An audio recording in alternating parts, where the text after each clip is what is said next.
정치권 이슈 짚어보겠습니다. 이승환 전 대통령실 정무수석실 행정관, 여선웅 전 청와대 청년소통정책관과 얘기해 보겠습니다. 두 분 안녕하십니까? 예, 일주일 동안 잘 지내셨어요? 네. 지난 한 주 정치권 좀 한마디로 정리를 먼저 해주시죠. 예, 지난 한 주 저는 MB정부 시즌2, MB정부 방송정책 최정점에 있었던 방송폭력, 방폭 가해자 이동관의 귀환 이렇게 좀 뽑고 싶습니다. MB정부 시즌2였다. 예, 행정관님은 어떻게 보셨습니까? 저는 잔칫집에 삐진 사람들. 무슨 얘기예요? 한미일이 새로운 동맹을 위한 행보를 시작했는데 이 역사적 행보에, 이 잔치 같은 이 행보에 민주당만 삐진 것 같아서 잔치집에 삐진 사람들이라고 했습니다. 예, 한미일 정상회의 이 성과에 대해서 이제 정부 여당이 홍보하고 있는데 민주당 삐진 거 아니냐 이런 평가 좀 해주시죠. 그런가요? 민주당에서 뭐 공식적으로 여기에 대해서 그렇게 이제 반대되거나 이런 논평은 아직 뭐 크게 없는 것 같긴 합니다. 네. 들러리 섰다 이런 논평을 네, 해가지고. 들러리에 뭐 친일 프레임에 뭐 여러 가지 들고 나오시는데 좀 민주당의 우리 여선웅 정책관님 같은 마인드로만 봐주셔도 협조가 잘 될 것 같습니다. 알겠습니다. 자, 하나하나 얘기를 좀 해보도록 하겠습니다. 국회에서 이동관 방송통신위원장 후보자 인사청문 경과보고서 채택 기한이 오늘까지입니다. 예, 자 먼저 정책관님 어떻게 좀 아세요? 뭐 지금 윤석열 정부에서 뭐 인사청문 대상자들이 인사청문 회를 뭐 제대로 뭐 거치지 않고 임명된 경우가 뭐 되게 허다했거든요. 이번에도 뭐 대통령께서 임명을 강행하실 거라고 봅니다. 그 이동관 후보자는 사실은 뭐 야당과 언론계 입장에서 보면은 굉장히 좀 트라우마가 있는 분 아닙니까? 그 이동관 후보자가 MB정부 시절에 청와대 대변인, 뭐 홍보수석, 그다음에 뭐 대통령 언론 특보를 하면서 그 당시에 그 언론 탄압, 뭐 그리고 또 여론 통제 같은 일들이 무수히 많이 일어났거든요. 근데 그 일들을 다시 한번 이제 방통위원장이 돼서 한다고 생각을 하니까 참 좀 앞날이 좀 끔찍합니다. 행정관님 어떻게 좀 아세요? 이동관 후보자가 하마평에 오른 지 벌써 5개월 지나거든요. 그 5개월 동안 아주 온갖 억측과 뭐 이렇게 비난들이 있었습니다. 뭐 아들 학폭 문제부터 해가지고 뭐 부인 문제하고 그리고 뭐 국정원을 통해서 언론 장악하려고 했다 이런 문제들이 있었는데 저는 민주당이 이번 인사청문회에서 뭔가 큰 거 한 방 할 것 같은 그런 느낌이 있었는데 정말 없었구나. 정말 요란했던 빈수레구나 하는 생각이 들었고요. 모든 의혹들에 대해서 다 본인이 분명하게 해명을 했고 그리고 인사청문회를 통해서 본인이 가진 어떤 이 방송통신위원장으로서의 역할과 이런 부분을 잘 설명했다고 생각합니다. 저는 이동관 후보자 같은 경우는 임명 안 할 사유가 없고 임명 못할 이유가 없다고 봅니다. 민주당도 대승적으로 동참하고 해야지. 그렇지 않으면 오히려 그 예전에 자신들이 언론 장악했던 그런 부분들만 부각되지 않을까 그런 생각이 듭니다. 이동관 후보자 말씀하신 것처럼 인사청문회는 끝났는데 주말 휴일 사이에도 여야 사이의 대치는 치열했습니다. 관련 내용 들어보고 오겠습니다. 이동관 후보자의 임명은 결국 윤 대통령에겐 거대한 늪이 될 것입니다. 발버둥 치면 칠수록 빨려 들어가 다시는 밖으로 나올 수 없는 늪 말입니다. 민주당이 진정으로 언론의 자유와 독립을 위한다면 근거 하나 없는 도 넘은 발목 잡기와 거짓 선동 공세를 멈추고 청문 보고서 채택에 나서야 할 것입니다. 민주당에서는 이동관 후보자를 임명하는 건 윤석열 대통령에게 거대한 늪이 될 거다 이렇게 얘기하는데 이게 무슨 의미입니까? 네, 그러니까 지금 이동관 후보자한테 3대 의혹이 있는데 그 중에 하나가 이제 언론 사찰 의혹이죠. 그 언론 사찰 의혹이 어떻게 이제 조금 밝혀지게 됐냐? 윤석열 대통령이 국정원 정치개입 수사를 합니다. 2017년에 수사 개입을 하는데 그 당시에 나왔던 문건들이 이제 공개가 되고 있는 거예요. 이 국정원이 만들었던 문건들에 의하면은 청와대 홍보수석실, 그 당시 이제 이동관 후보자가 이제 홍보수석이었는데 이 청와대 홍보수석실에서 요청을 해서 언론 뭐 MBC 정상화 문건, 뭐 KBS 쇄신 방안 이런 것들을 국정원이 작성을 합니다. 그리고 그 중에 그 시나리오대로 그 중에 몇 개는 실제로 실행이 되고요. 그러니까 과거에 전두환 그 군사정권 시절에 안기부가 보도침 작성하고 이거 어기면은 안기부가 기자들 잡아가곤 했는데 국정원이 또다시 언론 통제, 언론 장악 관련된 연루 의혹이 이제 나왔는데 그 수사를 윤석열 대통령이 했기 때문에 이거는 그 이동관 임명은 윤석열 대통령에게 늪이 될 것이다. 뭐 이렇게 좀 이야기를 한 부분입니다. 예. 국민의힘 같은 경우에는 오히려 언론 장악에 앞장섰던 건 민주당과 문재인 정권이다 이러면서 비판했는데 이건 어떤 부분을 지적하신 거예요? 민주당이 2017년 8월이죠. 이때 당시에 민주당 상황 어땠습니까? 이제 탄핵 이후에 정권 붙잡고 이제 가장 기세 등등 해가지고 이제 정부 장악하고 막 그럴 때였죠. 그때 워크숍을 합니다. 그때 워크숍에서 나온 문건 중에 하나가 KBS, MBC를 어떻게 소나기에 집어넣을지 노조들 동원해서 어떻게 할지 하는 그런 문건이 나왔습니다. 이때 당시 민주당의 반응은 그거였습니다. 뭐 공식 문건은 아니다. 근데 결국은 그 문건에 나온 대로 KBS나 MBC 같은 이런 공영방송사 장악이 시작됐죠.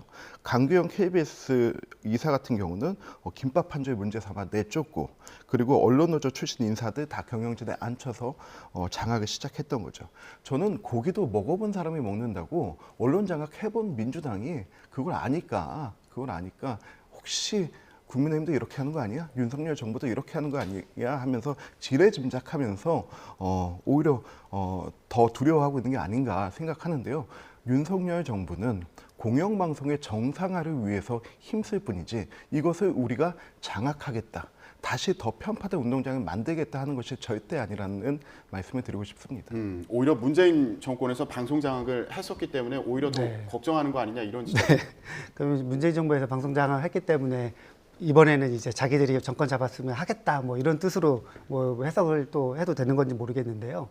저는 문재인 정부에서는 지금 윤석열 정부처럼 약간 치졸하게는 안 했습니다. 그러니까 기본적으로 저는 정권과 그 공기업, 뭐 공공기관의 이제 인사 같은 경우에는 같이 가야 된다고 보거든요. 그런데 이제 법으로 우리가 정권과 같이 가야지 말아야 된다는 거를 정해놓은 게 있습니다. 그러니까 하나가 이제 사법부고 또 하나가 이제 방송국인데 이거는 이제 약간 임기를 엇갈리게 해놨거든요. 근데 이 임기를 법적으로 엇갈리게 해놓은 것을 지금 윤석열 정부에서는 너무 무리하게 그걸 바꾸려고 시도하고 있다. 지금 이동관 후보자 지명되기 전부터 지금 이제 뭐 공영방송, KBS, MBC 관련된 그 이사들이 점점 이제 해임되고 뭐 해촉되고 면직되고 있지 않습니까? 이게 다 약간 위법적인 상황인데요. 이런 것들을 좀 하고 있는 윤석열 정부가 뭐 민주당 비판하는 게 약간 좀 말이 되지 않다고 보고요. 그리고 또 하나 간단하게 좀 말씀드리고 싶은 것이 저는 지금 뭐 이동관 후보자도 그렇고 공영방송 정상화해야 된다, 편파적이다 이런 이야기를 하는데 그게 진짜 이해가 안 됩니다. 왜냐하면은 윤석열 대통령이 지금 공영방송 방송 체제 언론 환경 하에서 광골 검사로 되게 국민적으로 인기가 많아지고 그리고 대통령까지 온 게 사실은 다 언론의 힘이었거든요. 근데 이 언론의 힘을 이 언론 환경을 갑자기 이상하다고 지적하는 게 도저히 이해가 되지 않고 딱 하나 이유가 있다면 이제 지지율 떨어진 것이겠죠. 이 지지율 탓을 지금 언론 탓으로 하고 있는 거 아니겠습니까? 대통령이 되기까지 그 과정과 된 이후에 지금 언론 환경 변화가 없는데 왜 갑자기 언론에 대해서 문제라고 지적하는 거냐? 대한민국을 지탱하는 몇 가지 권력의 큰 기둥이 있습니다. 정치 권력이 있고요, 경제 권력이 있고요, 그리고 종교 권력이 있고, 그리고 요즘에 가장 큰 권력 중에 하나는 언론 권력이라고 할 수 있습니다. 이 언론 권력을 지금 누가 주도하고 있느냐 봤을 때 지난번에 민주당이 정권 잡았을 때 했던 언론 장악의 방식은 굉장히 전략적이고 조직적이었습니다. 왜? 8.6 운동권 세력들, 그들이 지금 그때 586 세력이 된 이들, 정치권과 직접 연결되는 이분들을 전부 다 경영진에 앉히고 그리고 본부장 자리에 앉히고 하면서 아주 직접적인 연결고리를 만들었던 거죠. 그리고 그 연결고리 같은 경우는 정치권, 경제권, 언론, 그리고 각각 시민사회단체까지 이어져서 전 86의 어떤 세대의 카르텔을 만들었다고 보거든요. 여기에서 가장 큰 역할을 했던 것이 바로 언론의 장악된 언론의 그 일부의 모습이었다고 보는 거죠. 그래서 이 부분에 대해서 이 방송사 혹은 이 프로그램이 잘못됐다라고 얘기하는 것이 아니고 그렇게 기울어진 카르텔 자체를 새로 고치자 하는 것이 가장 중요한 키워드라고 봅니다. 이동관 후보자 관련해서는 지금 정치권에서 공방이 계속되고 있고 임명 이후에도 이제 논쟁이 계속 이어질 것으로 보이는데 대통령은 임명을 할 걸로 전망되는 상황이죠. 지금 인사청문 경과보고서 채택되지 않더라도 네네. 임명 안 된 문제가 없는 네. 상황인 겁니까? 지금 좀 전에도 말씀드렸다시피 임명 안 할 이유가 없고 임명 못할 사유가 없습니다. 그런 부분이 있다면 민주당이 규명하고 드러내서 국민적 동의를 얻어내면 되는데 그런 이유가 없고 사유가 없는데 임명 안 할 필요가 없는 거죠. 예. 민주당은 그 이후에 계획이 있느냐 이런 질문도 있던데. 네, 지금 뭐 그 이동관 후보자가 이제 뭐 인사청문 대상이 아니라 수사대상이라고 법적으로 이제 뭐 위증죄 관련해서 법률 검토에 들어간다고 이제 예고를 했는데요. 저는 뭐 개인적으로는 저는 이 방송통신위원회라는 이 조직이 사실상 이제 이명박 정부 때 그 이동관 후보자가 이제 언론정책 담당할 때 이제 만들어졌거든요. 근데 이 방송통신위원회가 참 시대의 역행적인 그 괴물위원회입니다. 그러니까 방송과 통신이 이제 좀 결합할 수 없는 부분이 있거든요.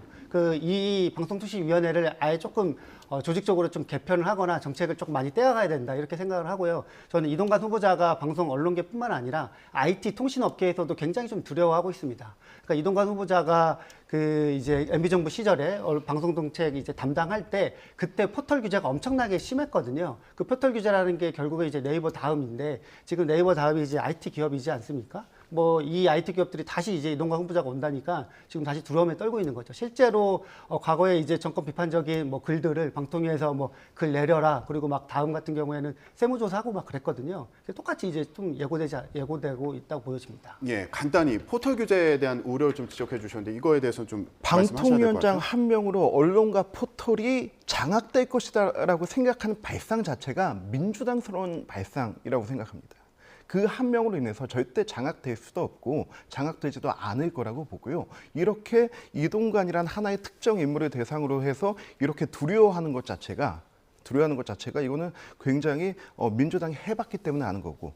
그래서 그런 발상 자체가 하는 게 굉장히 민주당스럽다. 저는 그렇게 한번 예. 네. 저는 저도 장악될 거라고 보지 않습니다. 이 장악 시도가 이제 잘못됐다는 것이고요.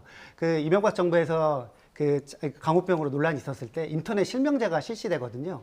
근데 이 인터넷 실명제가 나중에 폐지됩니다. 근데 이게 왜 폐지되냐?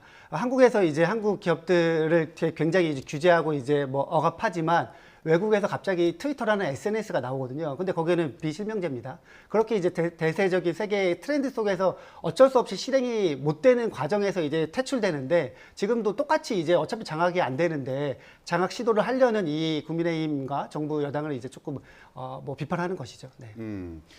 미리 걱정을 하는 거는 그렇게 해봤기 때문이다. 그런 말씀이신 거죠? 네네. 예. 장악하지 않습니다. 알겠습니다. 자, 오늘 국회에서 이 논쟁이 또 이어질 것으로 보이는데 어떻게 진행되는지 지켜보기로 하고요. 이번에 국민의힘 내부 상황에 대해서 좀 얘기를 해보도록 하겠습니다. 이철규 사무총장이 이른바 승선론이 논란이 됐습니다. 배를 침몰시키려는 승객은 승선할 수 없다. 이 발언, 이게 대체 누굴 겨냥한 건지 또 무슨 의미인지 궁금한데요. 우리 이철규 사무총장님 지역구가 동해 삼척 이런 바다를 끼고 있으셔서 이런 배 비유가 나온 것 같은데요. 저는 이 얘기가 비공개 의총에서 나왔다고 들었습니다. 비공개 의총에서 사무총장께서 당원들 사이에서 이런 얘기가 많다. 당을 폄훼하고 조롱하는 발언들에 대해서 분노가 있다는 얘기가 많다. 우리 당원들이 그렇게 얘기하신다라고 예. 하면서 이런 얘기를 하셨는데 이런 얘기 나오는데 사무총장과 지도부가 뭐 그런 얘기 나올 수도 있으니까 여러분 너무 걱정 마십시오 이렇게 말할 수는 없는 거고요. 사무총장은 당의 군기반장 역할을 해야 됩니다. 군기반장 역할을 해야 해서 좀 당원들의 사기를 진작시키는 그런 발언을 하는 거에서 나온 거라고 생각하고요. 특정한 어떤 대상을 특정해서 경고성 발언이라기보다는 좀 우려를 불식시키고 당원과 의원들을 다독이기 위한 그런 발언이었다고 생각을 합니다. 예. 덧붙이자면 예.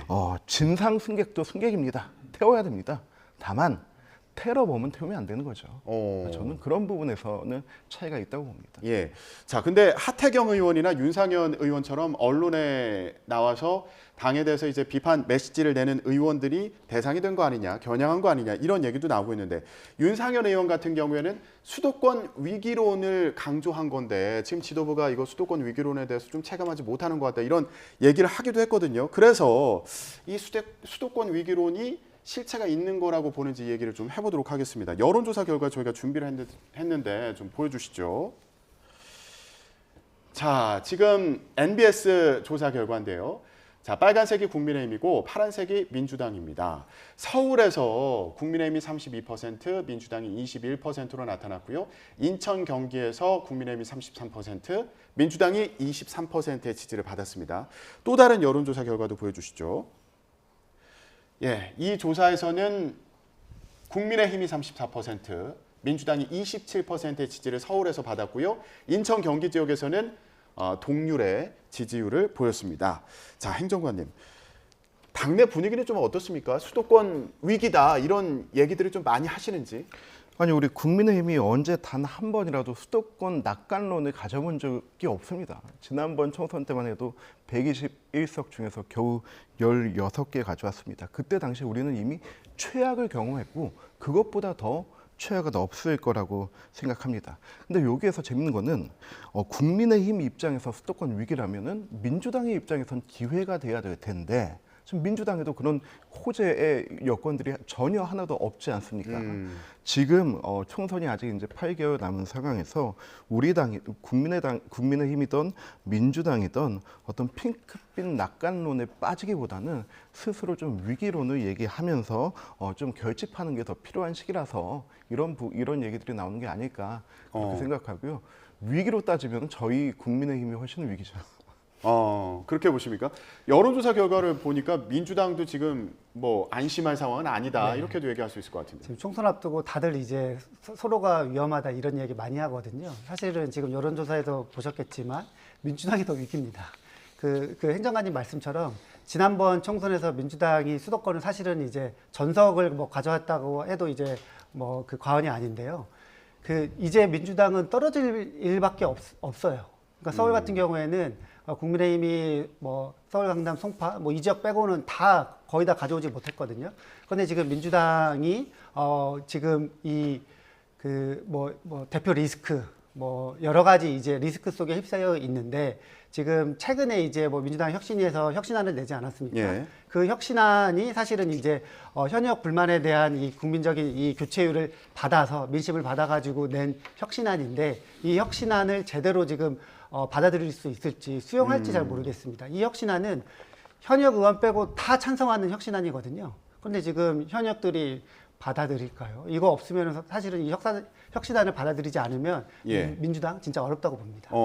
근데 사실 민주당 내부에서 뭐 혁신안 내용을 두고 말씀하신 것처럼 의원들 사이에 이견이 있는 그런 상황이지 않습니까? 그런데 또 얘기가 나오는 것 중에 하나가 이재명 대표에 대해서 이제 9월 정기국회 중에 검찰이 구속영장을 청구해서 체포동의안이 국회로 넘어온다면 요거 이제 어떻게 할 거냐. 이때 또 당내 분란이 일어날 수 있다. 이런 우려도 나오고 있습니다. 자, 일단 좀 당에서 분위기는 어떻습니까? 어제 같은 경우에 보니까 친명계에서는 이거 체포동의안 오면 아예 퇴장해가지고 표결하지 말자. 그렇게 해서 부결시키자. 이런 의견이 나오기도 했는데. 네, 뭐 박찬대 의원님이 이제 뭐 그런 말씀을 하시고 민영배 의원님도 민영배 의원님도 일부 예. 이제 동의하는 발언 같은 거를 좀 하신 게 있는데 이게 뭐 그 친명계 이제 뭐 대세적인 뭐 약간 입장이다. 아니면 대표 측 입장이다 이렇게 조금 해석하는 건 조금 어려울 것 같고요. 이건 당원들이랑 같이 하는 행사에서 이제 그 대표를 지지하는 당원들한테 이제 그런 말씀을 좀 하신 거고 실제로 이 표결이 들어가면은 뭐 그런 일이 발생할까, 부결이 발생할까 이렇게 조금 보지는 않습니다. 왜냐하면 예. 대표 측에서 계속 이제 끊임없이 뭐 체포동의안 뭐 받아들이겠다 이렇게 이제 뭐 말씀을 하셨기 때문에 그거를 다시는 이제 번복하진 않을 것 같고요. 어쨌든 이제 9월 중에 만약에 전제지만 체포동의안이 국회로 넘어와서 표결이 된다면은 뭐 지금처럼 일부 조금 혼란이 있을 것으로 보입니다. 예. 하지만 이 국면이 지나가면은 영장 실질 심사를 받게 되면 그때부터는 이제 국민의힘과 검찰이 이제 조마조마해야 되는 시간이다 이렇게 말씀드릴 수 있을 것 같습니다. 오히려 영장이 기각될 수 있다. 이걸 전제로 이제 말씀하신 것으로 보이는데 민주당 내에서는 오히려 구속된 이후에 어떻게 할 거냐 이거에 대해서 논의가 필요하다는 목소리도 있는 것으로 보입니다. 플랜 B가 필요하다 이런 얘기를 하는 경우도 있는데 이걸 두고 만약에 구속되더라도 이재명 대표가 대표직을 유지해야 된다. 그러면서 한편에서는 이거 옥중 공천까지 고려한 거 아니냐 이런 얘기도 나오고 있거든요. 이거 어떻게 네. 보세요? 저는 이번에 그 이재명 대표가 그 검찰에 출석하면서 포스터 이렇게 내걸었잖아요. 뭐 이렇게 그러면서 개딸들 총동원령을 내렸는데 이거 포스터를 꺼내는 걸 보면서 아 이번엔 진짜구나. 이번은 진짜 구속영장 나오고 들어갈 수 있겠구나 하는 위기감을 느꼈다고 봐요. 네. 왜 그렇게 보셨어요? 그러니까 지난번 맨 처음에 1차 출석 때만 하더라도 조용히 다녀오겠다고 했는데 한 900명이 모였거든요. 근데 이번에 포스터까지 하고 시간 장소 다 공지했는데 결집으로 호소했다. 네, 결집을 호소했는데 고작 온 게 한 200명? 200명 정도 왔거든요. 오히려 취재진이 더 많이 왔고 이거를 보호하기 위한 경찰만 750명이 왔어요.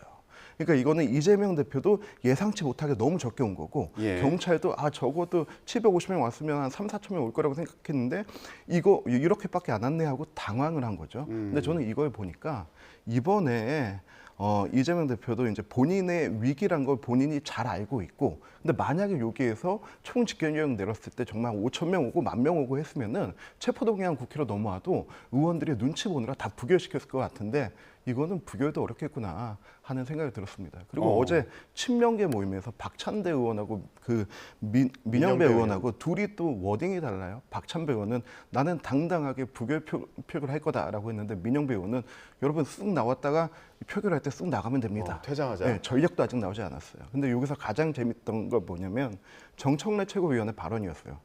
혁신을 거부하면 죽음이다라고 얘기했거든요. 이거 친명 천국 비명 지옥을 천명한 겁니다. 이건 우리는 죽어도 옥중공천이든 뭐든 이재명 중심으로 가겠다라고 선언한 거라고 친명 봅니다. 천국 비명 지옥을 천명한 거다. 예, 간단히 좀 평가해 주시죠. 저는 지금 이제 그 친명이라고 하는 그들이 이제 그 당내에서 약간 주류라고는 생각하지 않습니다. 당연히 그냥 당권만 가지고 있는 당권파일 뿐인 거죠. 그 이제 그 지지자 모임은 지지자의 팬덤은 언제든지 바뀔 수 있다고 이렇게 생각을 합니다. 그래서 너무 이제 뭐 비명계 의원들이 뭐 개딸이나 아니면은 그 친명 강력 팬덤을 이렇게 두려워할 필요도 없고요. 뭐 이 사건은 일단은 이제 한번 좀 이제 지켜봤으면 좋겠습니다. 예, 알겠습니다. 민주당 내부 상황까지 짚어봤습니다. 지금까지 이승환 전 대통령실 정무수석실 행정관, 여선웅 전 청와대 청년소통정책관과 함께 정치권 이슈 얘기해봤습니다. 두 분 말씀 고맙습니다. 네.